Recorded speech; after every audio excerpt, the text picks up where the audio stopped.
For nearly a year, my colleagues and I have been investigating the Tony Blair Institute and Larry Ellison, the second richest man in the world. And what we found shocked us. Larry Ellison is a fascinating character. He is the second richest man in the world, second only to Elon Musk, who is his good friend. Ellison is very close with the Israeli government. He's close with Benjamin Netanyahu. I have spent time to the people who govern the state of Israel. I feel a deep emotional connection to the state of Israel and the Israeli people, defended by all the brave men and women of the IDF. So anything we can do to support them. He has donated large amounts to the Friends of the IDF. He's their biggest donor. Ellison is co-founder of Oracle, which is a cloud computing company which has been around for decades now. Today, Oracle is on the verge of taking over the US version of TikTok, which is hugely influential among young people in America. But we have to fight with the weapons that apply to the battlefields in which we're engaged. And the most important ones are the social media. And the most important purchase that is going on right now is class TikTok.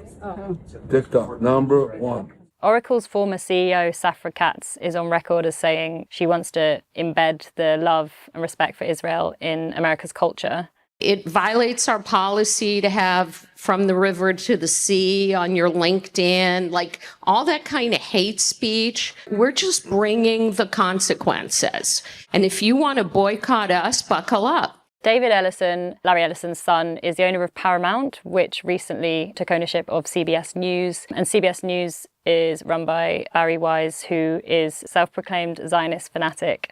We need to say out loud that anti-Zionism is anti-Semitism, full stop. We saw Larry Ellison on a large screen at this massive World Leaders Summit in Dubai back in February, talking about AI. He was being interviewed by Tony Blair. Blair was asking him about the kind of AI revolution, and Ellison said, "We need to unify all of the national data, put it into a database where it's easily consumable by the AI model, and then ask whatever question you like." Through our reporting, we found that the UK government is starting to unify their data. And we've seen that the Tony Blair Institute has been advising them to do this. I mean, Tony Blair has always been a big advocate for ID cards in the UK, and more recently, like digital ID cards. And the idea of that would be to bring together all personal data and have it in one place. Digital ID will make our interactions with each other and with the state faster, cheaper, and more reliable. There are arguments that it could be quite dangerous potentially to have personal data all in one place, and particularly if that system is run by one large private company. So it's interesting to see Tony Blair like pushing this so hard, and then Oracle kind of standing by, like potentially ready to take on this job. Important to say as well that Larry Ellison, back in 2001, after 9/11, advocated for ID cards then. So he's always been an advocate for this as well. Tell us a bit about what government should do in terms of its digital infrastructure, digital ID, data centers, and so on. You have to take all of your healthcare data, your diagnostic data, your electronic health records, your genomic data. The NHS in the UK has an incredible amount of population data, but it's fragmented. It's not easily accessible by these AI models. We have to take all of this data we have in our country and move it into a single, if you will, unified data platform. NHS data is a unique thing, a set of data that's been around for many, many decades. And there's not really anything quite like it. People like Larry Ellison see this trove of data as a kind of treasure chest because it's incredibly, potentially monetarily valuable for someone like him. These AI models are trained primarily by data that's publicly available on the internet. Your national health records aren't available on the internet.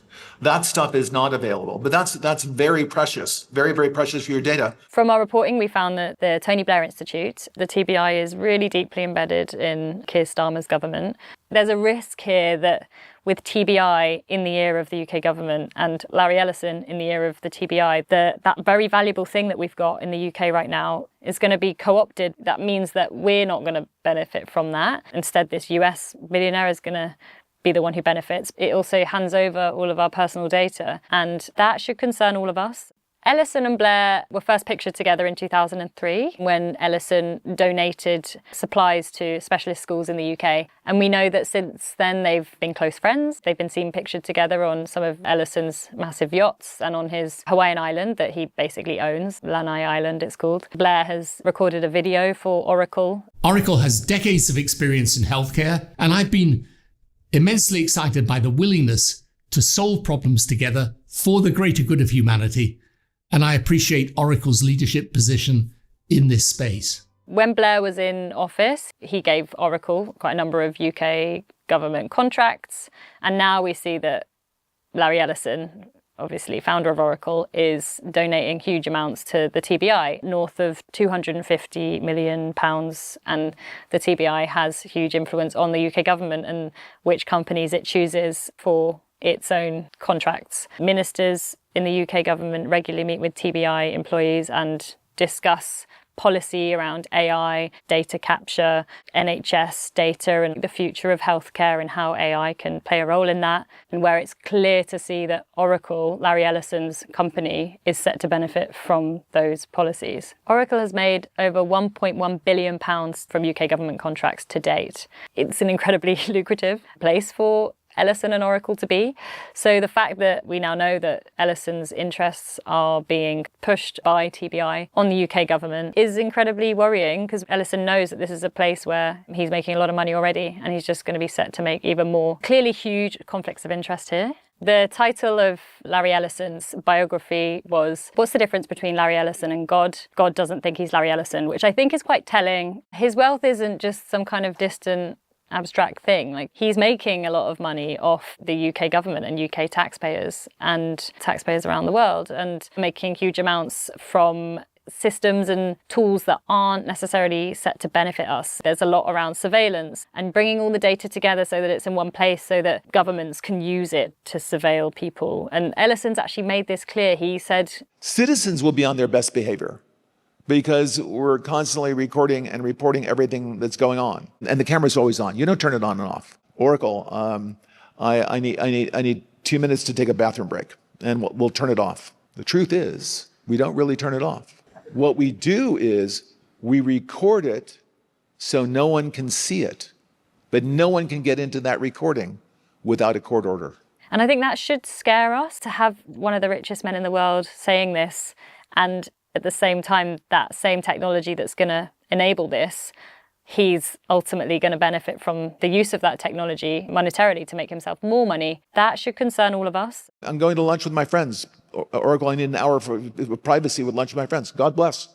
We won't listen in unless there's a court order. The Tony Blair Institute is a think tank in the UK, by far the largest. It has US levels of funding. Since Labour got into power, we've seen TBI have increasing influence on government policy. We know that Peter Kyle, the former technology secretary, that he was meeting Tony Blair himself every couple of weeks. It seems like ministers don't really have a full grasp of this stuff. So they're kind of like, oh, TBI knows how to do it. TBI is like really good with technology. So we'll just listen to them and take on kind of whatever they suggest. TBI will publish a report, and then within weeks or even days, the UK government has taken on their recommendations essentially. And then on a kind of more international level, we see TBI as this more kind of consultancy advisory entity, where you see TBI employees embedded within governments. A lot of countries in the global south, especially, we've seen that there's this kind of huge push by TBI for big tech and AI boosterism. At the Tony Blair Institute,